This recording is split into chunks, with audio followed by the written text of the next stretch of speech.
Why I quit multiplayer games for single player games. The reason why I want to watch this is because, bro, I just am very invested in this topic, bro, because I'm not gonna lie, over the last, I'd say, year or so, I've gone farther and farther away from multiplayer games, and I want to hear what the reason is and why people seem to be switching. I'm not saying everyone does, by the way.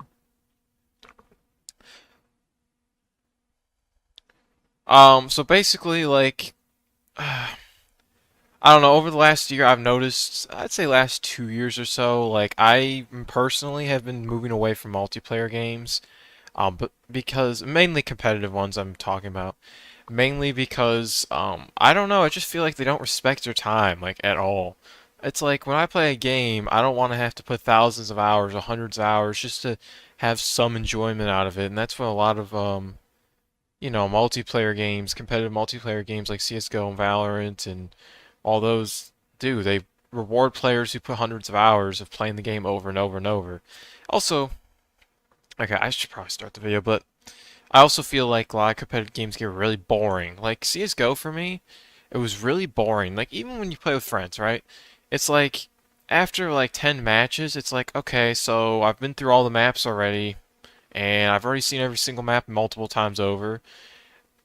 So it's not interesting. Like the only thing interesting is, ooh, you could play better potentially. But when you're not great because you haven't put a lot of hours in the game, it's like, oh, where's the fun? Whereas single player games, you can literally leave the game, come back, and you know, you'll be like back where you left off. There's no like, oh, now I have to catch up with everyone else because everyone else got better. Like, there's none of that.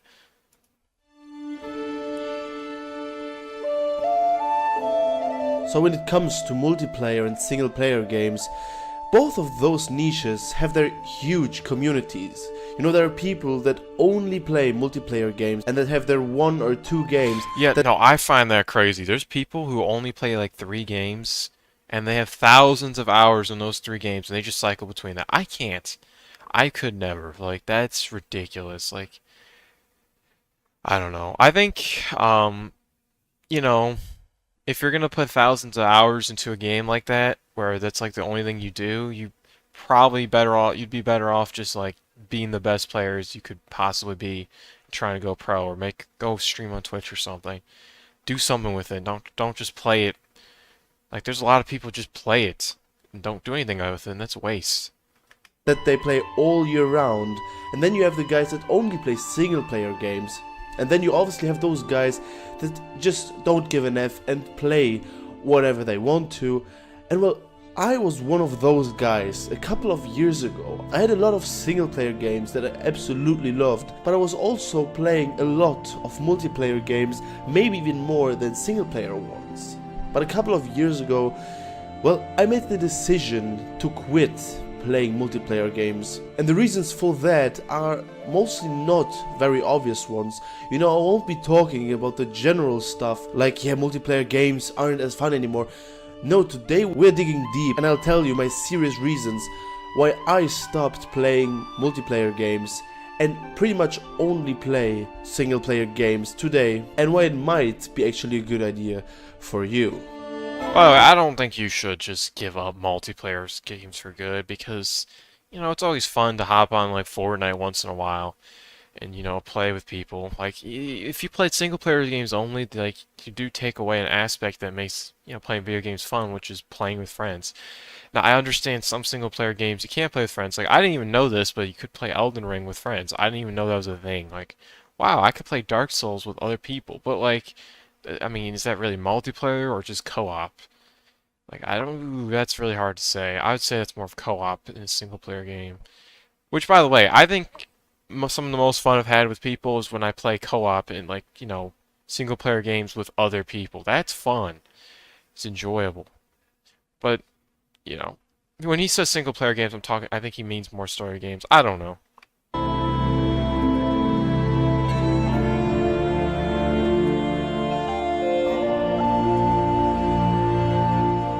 And so guys, now I want you to think about, what did our parents always tell us when we were small and when we were playing video games?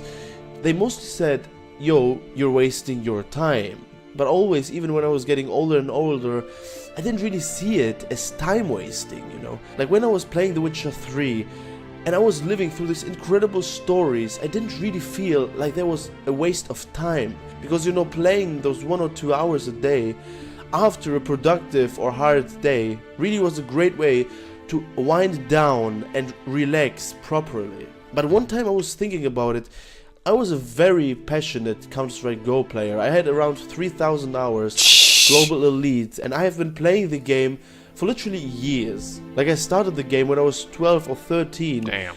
And literally played it until the age of 18, 19. And once I was sitting there, literally thinking about the 3,000 hours that I Yeah, had. I mean, I just like when you put a lot of hours in a game, I'm still in that phase where it's like, wow, I put a lot of hours into a game. Wow, that's cool. Oh, wow, look, I put this many hours in a game. That's cool. But also part of me realizes like, dude, putting 1,000 hours into a game, imagine if I worked for 1,000 hours, how much money I'd have. Imagine if I put that somewhere else. Now, my point is if you have over 1,000 hours into a game, you kind of have to start questioning, like, what else could I be doing? I don't know, doing the same thing every day to me just seems like, dude, you need to switch up your life somehow. You can't just play the same game every day, dude. It's just how you live in, like, NPC life. That's how I'd call it. Like, just, there's nothing going for it. Had in Counter-Strike Go. Because The Witcher 3, with all of its DLCs and all of its incredible stories, takes about 100 hours to complete. And I was thinking to myself, I spent 30 times more time in Counter-Strike Go than I spent in The Witcher 3. And I literally couldn't believe that in the moment. And that was the moment where I literally thought, okay, maybe our parents were right when looking at it from that perspective. Because out of the 3,000 hours, you don't really remember much. You know, there are some. Yeah, well, okay. No, the main thing with 3,000 hours into a multiplayer game is you don't get anything out of it. Like, yeah, you can have fun moments, that's what she's gonna say, but like, unless you're, like, great, hello, unless you're, like the best of the best, you basically got nothing out of it. It's a waste of time. But if you're doing it for fun, I guess it's not the end of the world. Memories that you do have that are very fond and very happy, but still when I thought about it, I could talk about a single player game where I spent 50-60 hours in, way more than I could about Counter-Strike Go, and 3,000 hours being such an incredible amount of time. I mean, over 4 months, think about it. You could literally learn like 10 basic skills to that time.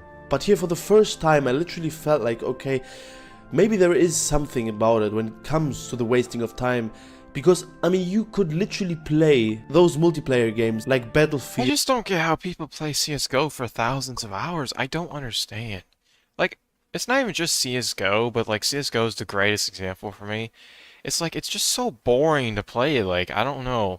I don't know what it is about me, but like, dude, whenever I play CSGO, bro, I just feel so like lost on why it's enjoyable. 'Cause like it's the same maps, same weapons, same everything, just different people. And different fights is not gonna change the game enough to make it like, oh, this is the greatest game. So relatable. That's crazy. Like COD, like CSGO, you could literally play them for thousands of hours. You could play them to infinity and they do not end. And that's a big aspect when it comes to single player games. Obviously they have their story, but those stories their end after 60, 70, 80 hours. And after it, Oh, by the way, I should mention, I think single player games is a good single player game, like with a good story, is equivalent to watching a movie, but like sometimes better. 'Cause sometimes these stories, bro, like Spider-Man, bro, it's one of those games I'll remember. Um, this guy's grammar sucks. Does it actually suck? I don't think it does. He cannot speak? I don't agree with that. I mean, who knows? Maybe English is his first language. No, but oh, see now I forgot. Oh, I remember like playing Spider-Man Remastered, bro, and I thought to myself, dude, I was basically playing a movie. Like I was it was movie level writing, movie level like cutscenes, but I get to play the game and like experience it. And I was like, dude, I'd rather play a single player game than watch a movie. Okay, that sounds ridiculous. It depends on the movie, but I don't know. I just find like a good single player game, bro, it's a great thing to do. Have to figure out what you're going to do. But you see everything that there is in those 70 hours, while you could be playing the new COD for 5,000 hours, kind of mindlessly with the time just passing by. 5,000 hours is diabolical. And so another point that pairs very well with the time problem is that we get way more addicted to online video games than we do to single player ones. And that obviously has a lot of reasons why. The problem with the time is one as well. I mean, you can be addicted to a single player game, but I mean, after 70 hours, even if you replay it once, then there comes a point where you just don't really care about the video game and you move on. Well, those multiplayer games, they literally keep you hooked for thousands of hours, and you sometimes don't become bored. 5,000 hours is rookie number, bro? Oh my god. I think the most hours I've put into a game is Minecraft, but that's about it. It's like, and that's an absurd amount of hours, but that's over like 10 years. I mean, most games though, I don't play for too long. I don't know, bro. It's one of those things where it's like, after like, I feel like if you have more than like 3,000 hours in the game, bro, like, what? How? How is it possible? I don't get it. I'm just curious, what game do you have over 5,000 hours in? That's a real question. Because the dopamine that releases while playing those games is so high and so addictive. And let me tell you, I was hella addicted, probably from the ages of 14 to 18. I've never been addicted to something as much and as hard that I was to Counter-Strike. And after I quit those and started playing single player games, I noticed that I could kind of control myself way better. You know, I would literally tell myself, okay, I'll play the game for 2 hours and then I'll stop and I'll continue tomorrow. How long is my hours of Phasmophobia? I think I have like 56 hours, which is honestly kind of absurd considering I don't even like that game that deeply. Oh yeah. I mean, that game, I don't know. I think okay, Phasmophobia is one of those games to me that's like it got so stale so fast. Like the first like 30 hours for me was like, "Oh my God, this is exciting." And then after that, it was just kind of like, well, I already know what's gonna happen. I played all the maps, you know. It's just like, oh, the ghosts, and also, oh my God, that game has a problem where it's like the ghosts are almost always like little scaredy cats. You play on the highest difficulty, they don't show up, and so it's like boring. But when they do show up, it's like, oh, that's exciting, but it's not scary. That's why it was fun. When I first played that game, it was so fun because it was scary. Once you get used to it, it's boring. I don't know. And when you're playing online games, I mean, it's way harder to stop. Obviously, you also have the big factor that you play with your friends most of the time, and they obviously tell you, dude, it's only 11 in the evening, why do you want to go to sleep? And then you continue playing until 3 or 4 in the morning, while completely losing the sense of time. And so it's pretty clear that online games are way more addictive than single player ones, and that's also a big part on why I quit. And then when you think about which games tell the greatest stories, obviously the single player ones are in a completely different league. Like games like Red Dead Redemption, like Elder Scrolls or The Witcher, I mean, there's not a single multiplayer game that even comes close to those titles. And who doesn't like a great story? Obviously most of the people don't play multiplayer games because of the stories there, but that's just a big aspect and a big advantage that single player games have, and definitely worth mentioning here. And probably one of the most unnoticed but most dangerous aspects that multiplayer games come with, and that's really interesting. I want you to think about that very carefully, because think about it, when you used to play or when you play multiplayer games, you know, what are the reasons that we play video games in the first place? Well, probably one of the first things that comes to mind is, well, to wind down, to relax, and to just have a thing that you can spend your time with. I just thought of something like, technically speaking, a multiplayer game is more, it's actually money investment wise, it's better. Am I also streaming on Twitch? No, I left Twitch. Yeah, no, Twitch is just not for me right now. Okay, whatever.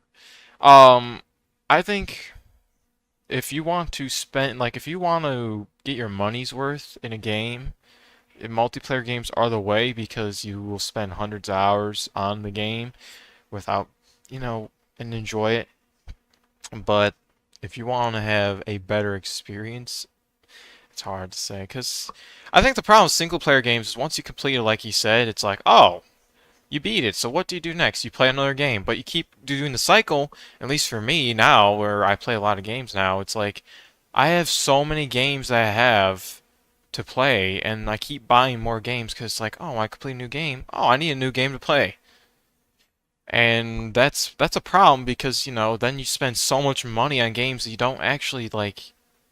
You don't need to spend all that money on games. Like that's it just becomes an endless cycle of constantly spending.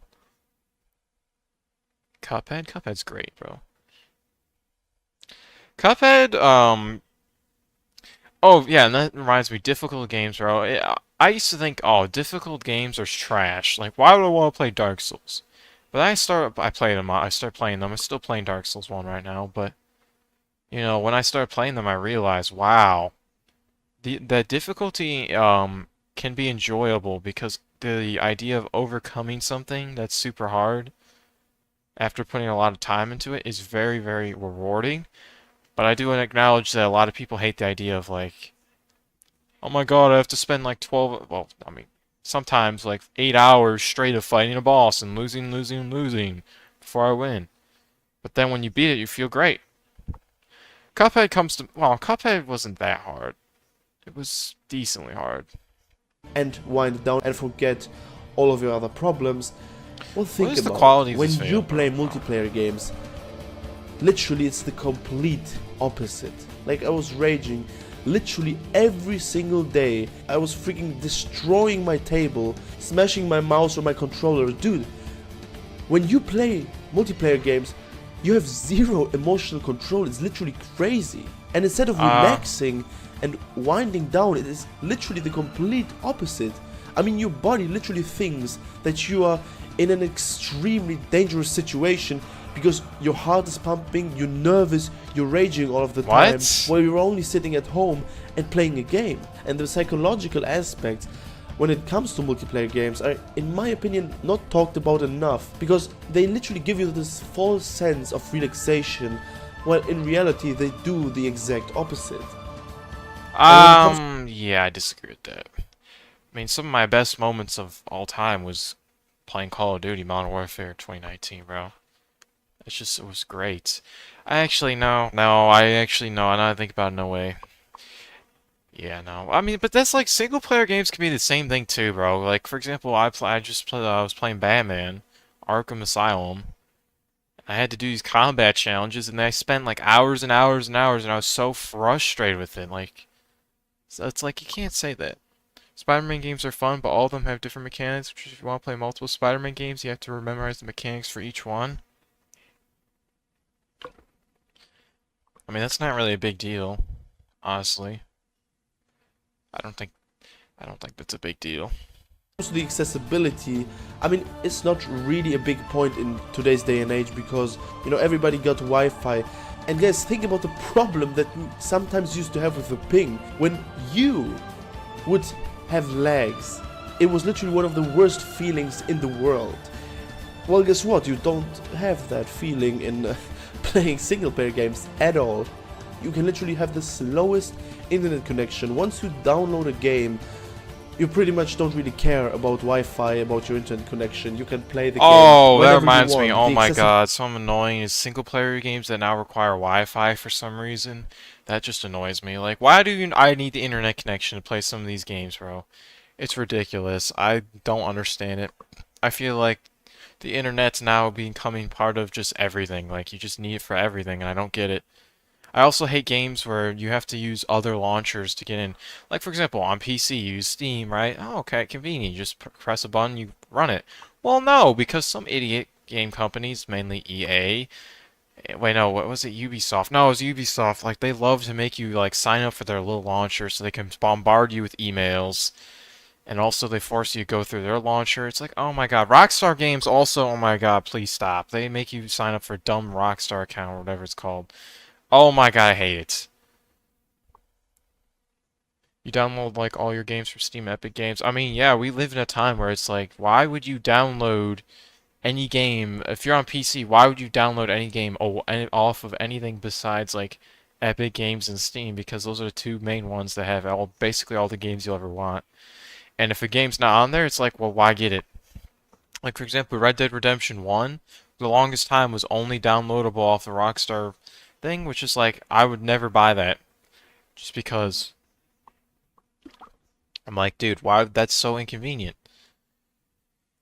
I don't know. Steam is ridiculously convenient. It's actually kind of scary how convenient it is. Like everything on there feels like it's like was practiced.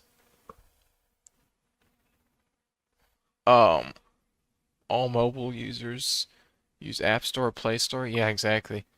I mean, yeah, it's usually there's like two main things that people use to download, like PlayStation. You use your PlayStation Store, Xbox. I don't know what it is, but whatever. Mobility is definitely also a big aspect and a big advantage that single player games have. Okay, and when it comes to the atmosphere and the open worlds that feature in single player games, same as with the stories, it's really not a comparison. If you also think about the best and most beautiful open worlds of all time, almost every single one of them is a single player world. And so the world building and the atmosphere are 100% a big aspect and a big advantage that single player games have.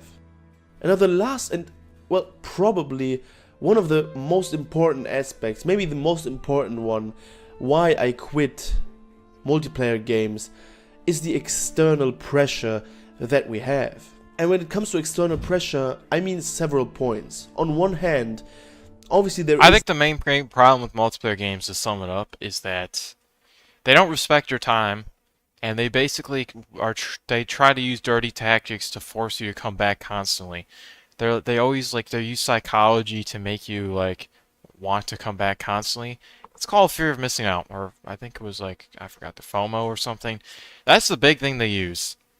Um, that's the biggest tactic they use, but they also use other tactics like you can see when people, you know, you can get people can invite you into their games when they're online, whatnot.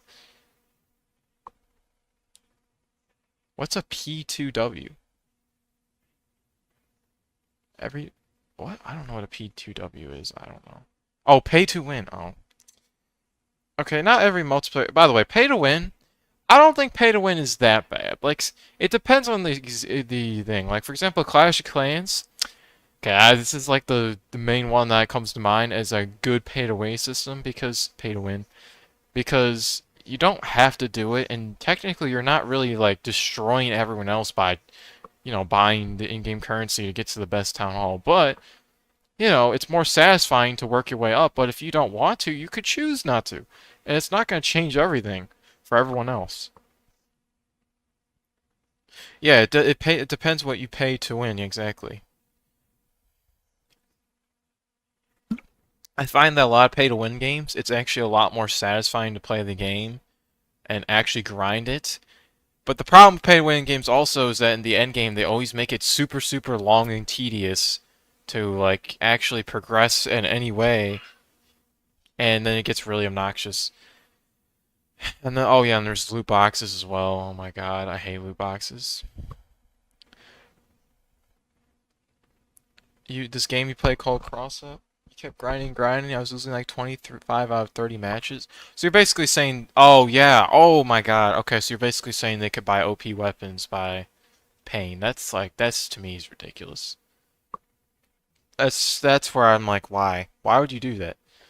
I think it should be illegal to do that, or just like against some sort of terms of service, or I don't know how they'd manage. I don't know who would stop them, game companies from doing that, because it's just like, dude, that's way too greedy of a tactic.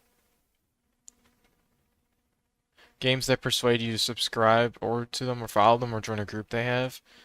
Yeah, I don't know. I know, but also single player games do the same thing. It's not like multiplayer games have the same problem, like this problem alone. It's gaming in general. Like, like single player games nowadays have like overpriced, massive bundles. Like, oh, you can get the pre-order edition for $120, or you could get a couple. Like Fallout 76 is the one I think of. That was a scam where it's like, oh, you get this like cool gear if you pay like $100 something and you get the game. Or GTA 6, for example. Like, dude, if it costs $100, bro, I'm not buying it. Or like, or there's rumors it's like $120 for just to get a pre-order. Things like that to me are dirty tactics. Any game that's more than $60, I think, is a dirty tactic instantly. Because there's no game that's worth $70 in my opinion. I just don't think so. GTA 6 will support GTA Plus in its subscription where the rewards aren't worth it. Yeah. Oh, jeez. I mean, yeah, I'm just nervous for the future because I saw some guy say this where if GTA 6 decides to release at $70, just default, right? Which I already think is overpriced personally. So there's no game that's $70 in my opinion, but maybe it will be worth $70. But if they do, what's going to happen is because it's going to be such a great selling game, all these companies are going to be like, "Oh, I can make so much more money if I pay more money. If I make the player play more money." And then it's going to go downhill from there because everyone's going to copy that and they're not going to make as high quality games. And that's why I'm worried it's going to happen.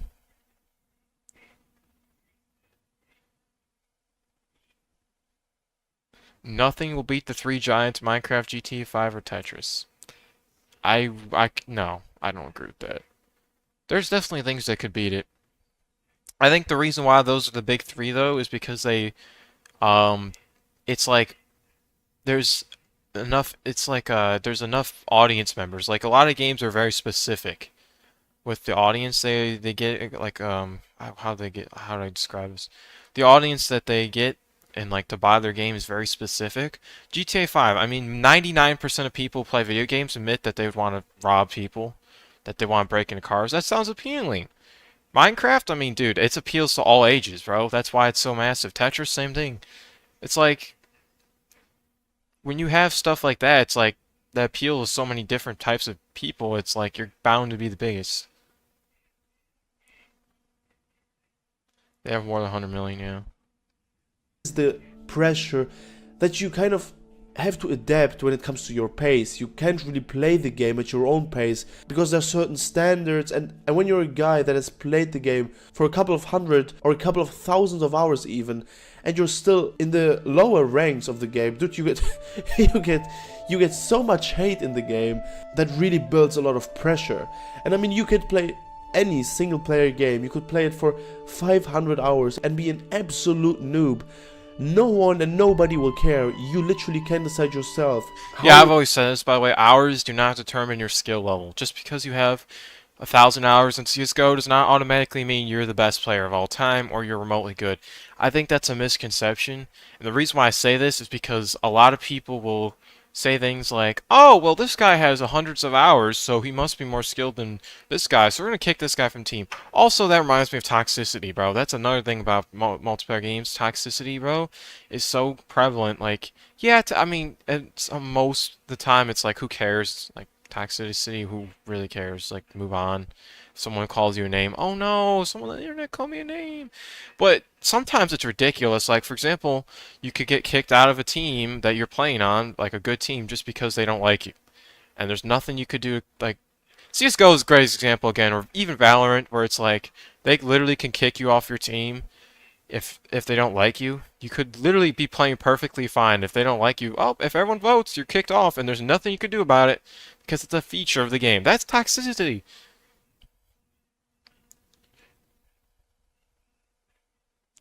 Just because you did an all-nighter on, oh yeah, Call of Duty. Oh my God, Call of Duty. I loved Call of Duty. I've played the Modern Warfare's, well, not Modern Warfare 3, but the point is I played Modern Warfare 2019, I played Modern Warfare 2022. I liked them. But I have to admit that and the problem with Call of Duty is that you buy a game that's $70. And yes, you get a whole package of multiple things. You get Warzone, you get a single player, you get zombies, depending on what game it is or whatever thing. You get multiplayer too. That's arguably worth $70. Okay, sure, because of how much things. But the reality is, first off, the average player will not play all those things. First off, so I don't either. So that's the first issue. Second issue is you have to realize that you're getting this like nowadays. every Call of Duty is the same experience. It's very, very similar with slight changes. And if you buy it, you're basically getting a year worth of fun, and then it just dies out. The game dies out. So why am I paying for a game that only is going to last for a year? In multiplayer, at least. And decent campaigns at best. Like, I don't want to play a game where the campaign doesn't even hold up that well. Like, I don't, it's just a disaster. Like, it's sad to realize, like, these games die out so fast. There's a reason why Terraria is going to be one of the top bestsellers.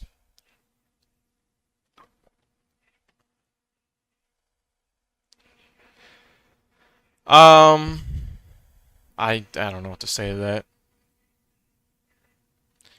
I mean, yeah, I just like Black Ops 6, for example. I was hyped for it for a second, and I realized, why would I buy it? Like that's what really happened. Everyone else around me was like, oh, I'm paying $70 for Black Ops 6, and I realized, well, you're an idiot because you're not gonna have fun in a year from now. You're not gonna even play it. What a waste of $70. Like it's just like for me, it's like Modern Warfare 2019 was one of my favorite multiplayers I ever played, and now it's just full of hackers. And the game's only what, like 6 years old almost? That's not even that long. Like, it's sad. It's sad that I paid, well, it was only $60, but for that, just to die out, like, whatever. You're going to play the game without having any external pressure. But more importantly, in my opinion, when it comes to the external pressure is that, well, think about it. When you play multiplayer games, what are your happiest and fondest memories? Obviously, it's when you play with your friends, when you play with people you like and you know and that you like to spend time with. And literally, when I think about the happiest times that I had in multiplayer games, it were those times where I was playing with my Okay, friends. I have to say this. I was just seeing Cyberpunk 2077. I have to say, I didn't like it. I bought it like a year ago, almost, and I tried playing it. And I know that's fixed, and it's supposedly great. It's also same with No Man's Sky. It's supposedly these two games are supposedly disastrous at launch, and they're fixed. And both of them, I could not stand. I had to refund Cyberpunk 2077 because it was so bad. And No Man's Sky, I unfortunately couldn't refund, but I did not like that either. I've tried playing them both twice. And I don't get why people like these games. Like No Man's Sky, it's just so boring. I don't know what, like, I don't know. And then Cyberpunk, it's like there's just something about it so felt so trash. I don't know how to describe it.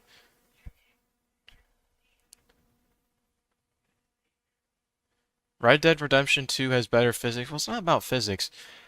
I think the problem for me with 2077 was like I didn't like how linear it felt like. It just felt like, oh, the story's being shoved down my throat in a bad way. I don't know how else to describe it. Like I don't know. I like a good story does not it like flows with you, I guess. I don't know how else to describe it. It looks too bland. I don't know. It looked appealing to me. I don't know. I mean maybe I have to play it more. I only played it for like 50 minutes and I got instantly repulsed. So I think I made it out of the tutorial. Who really I don't even remember. People are already ready for 2026. I mean they always are.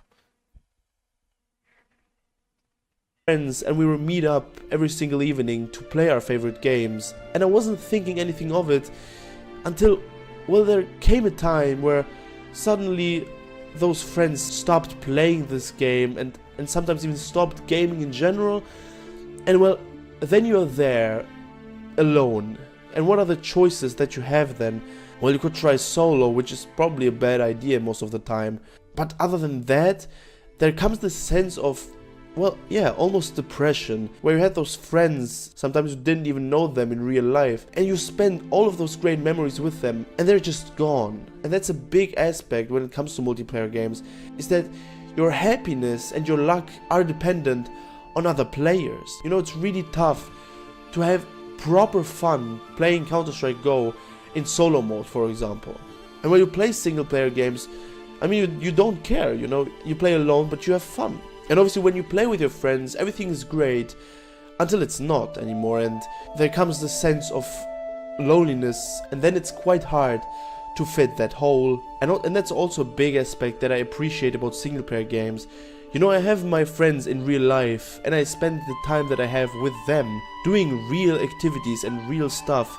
And when I'm playing, I don't really care who is online, I don't really care what's going on. I have fun at my own pace. I have to say this here, just because it's almost over. I think Fortnite's the only multiplayer game that I actually still play often that I think is somewhat good for a multiplayer game. I just gotta say it. That's my take.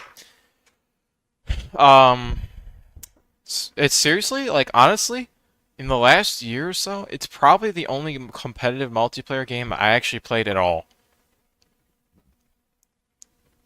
Yeah, I think that's true, honestly. Which, now that I think about it, that's crazy. Like, I literally didn't play any other, I mainly played single player games. Wow, that's diabolical. Um, the reason why I say Fortnite is so good, by the way, is because it does everything right, right? It it like holds your hand. Like, yes, there's a huge skill gap, which is a huge problem with competitive games. When you leave, that people get better. But like, the thing is 99% of times if you leave for too long, they just throw you in lobbies with bad people or it's people near your level, and you stick that way. So you never actually see these top tier players, and the people who complain about it probably are just super, super, super bad. Plus, you have zero build mode, which is a huge help. And also, I have to say, I think that the Battle Pass system is the best Battle Pass I've ever seen in any game. Like, I think that the fact that you can get, in-game currency from, like, extra in-game currency from the price point if you complete the Battle Pass is actually brilliant because it means you technically, once you buy a Battle Pass once, don't ever have to buy and, like, pay for more V-Bucks ever. And you get profit. I think that's cool. So you don't waste a ton of money on the game. And being happy and playing those games is not dependent on anyone else. And so while obviously the atmosphere, the open worlds and the stories are a big aspect, those kind of more psychological aspects and psychological reasons on why I quit multiplayer games are things that are not really talked about much in the gaming communities, and I know that a lot of other people had problems and mental issues regarding those. The only multiplayer games you enjoy is Fortnite, PUBG, 8 Ball Mobile, okay. Roblox, Apex Legends, Fall Guys, GTA Online, Sea of Thieves. Okay, dude, that's a lot. Genshin Impact? Wow. I wouldn't consider Genshin Impact really multiplayer. It's more, unless something changed, it feels more single player. Well, I remember, but that was years ago. The last time I played that, I believe, was like 2021. So, who really knows if it changed or not? It is multiplayer? I didn't know that. What the? Things. And so if you also could kind of recognize yourself with the aspects that I just mentioned, maybe playing single player games isn't the worst reason. Now when I look back, I literally would like to have spent those 3,000 hours that I spent in Counter-Strike Go in other single player games or doing other stuff. Because while I did have a lot of great and fond memories, it doesn't even come close to the emotions that I felt while playing The Witcher 3, for example, or while playing Resident Evil, even though I only spent a fraction of the time. Yeah, I have to talk about Roblox. I think Roblox is solid. It's just the problem with it is it's basically mobile game simulator. I've always said this. I think it's solid if you're really, really bored. If you're extremely bored, you don't know what to do, Roblox is the solution. Because everything on there is crappy. Well, not everything. There's good stuff, I guess, but like it's good for a mobile game. Mobile games aren't known for being like, oh, this is fantastic. It's good for a couple hours. Maybe you put like 20 hours to a game on there, and then it's like, oh, time to move on. I think what Fortnite's doing with the whole system they have is better than actually Roblox in the sense that I actually think creative mode on Fortnite is basically Roblox but better because there's like more like cosmetics and stuff that like you can be attached to. I don't know. I never liked the whole Roblox system where oh you have to be a blocky man or a blocky woman. Like I don't get it. Chess in your free time is also enjoyable. Yeah, I play chess occasionally. I'll go on random sprees where chess is like my main thing I play. The problem is like every time it's like I forget all the things I learned, so I have to relearn everything, and I end up getting decent, and I just get bored. If you ever need to get better at chess, the person to watch on YouTube is Gotham Chess. That's the one. That's the person you gotta watch. I'm at 1.1k elo. That's not even true. I'm at like, I think like 500. I'm not that high. I used to do no, the most tragic thing that ever happened to me is when I lost my so I used to do daily puzzles every day on chess.com on the app, and I had like a streak of like over 100, and I lost it because I lost my internet connection in class while I was doing it. I didn't know it didn't complete. And then I lost the streak and I was devastated, so I just gave up on chess. I thought you were higher? No, I'm not even that great at it. Like, most people are better than me. Most people are better than me at chess, and it's mainly because I get blindsided. I usually like have insane like attacks, but then I mean the reality is if you're bad at chess 99% of the times, and it includes me, the reason why you're bad at chess is because you don't actually pay attention to the enemy's moves. You focus so much on yourself and what the enemy will do to respond to your attacks that you forget that the enemy's actually moving pieces to do something. And if it's not that, you just miss a piece or like blunder a piece completely because you're not paying attention. The amount of times I've blundered queens is astronomical. Like it's something that bad people do because once you get good, you actually look at these things and go, "Oh, you can see, oh, I'm blundering this piece before it happens." But that doesn't happen to me. That's the problem. All right, whatever. I don't know why I'm giving chess lessons when I'm not even that good, so whatever. Time in those games that I spent in CSGO. But as I said, whether you like single or multiplayer games more is well completely personal and varies from person to person. But those are just some reasons on why I quit video games, which in my opinion was a great decision, and it also could be a great one for you. But I'm very interested in hearing about your opinion on that topic because, well, in Reddit or other social medias, I read a lot of stuff where people had very big mental problems while playing those multiplayer games, especially because of those external pressure points that I just mentioned. And how do you see it? Do you had similar experiences while playing multiplayer games, or do you still prefer online games and play them every day? Tell me your opinions down in Okay, the whatever comments. game this is, I it always looks exactly like a movie, dude. love reading them and That hearing literally about looks your like a movie. opinions. Alright guys, that was it from me in today's video. I wish you all an amazing day. I'll see Am you I in the next watching a one. movie or a Bye game? bye. Damn.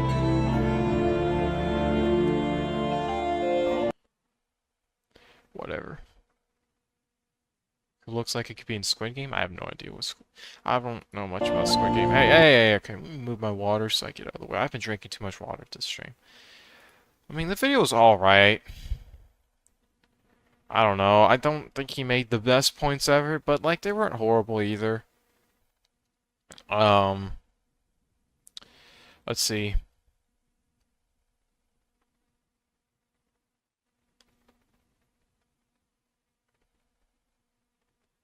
Hmm. I don't stress out for the whole day at work just to get trashed by a 13-year-old that's not even cheating, but that much better though, through the sheer amount of hours he's amassed. I think the main problem with competitive online games is really just like, there's gonna be people who are always better than you, they completely destroy you, and they're gonna be toxic, and it's just so frustrating, like, you think you're good, and you're like, oh man, I'm actually fun, I'm just destroying people, and then, oh, this one kid just demolishes you over and over and over, and then you take it personal. It's like, that's not fun, like, ugh. Comment it could be better? Well, that's offensive. Oh, I mean, I don't, I don't like commenting negative things on people. I don't know. I'm one of those people, by the way, who I just can't bother to comment negative things on people's videos. I don't comment in general. I don't know. To me, commenting makes me nervous. It's like, what do I say? What do I say? I don't know. The top comments are usually biased, so check the newer comments. Well, there's only 30 comments on here because it's a small video. Playing video games is always stressful. If you're not stressed even a little, you're probably not invested in your board. I actually agree with this. I do agree. Because, I mean, 99% of games, well, I shouldn't say it. A lot of games you play, whether even if idle games can be stressful. Like, oh, well, you're stressing out about, like, am I making enough money fast enough, whatever.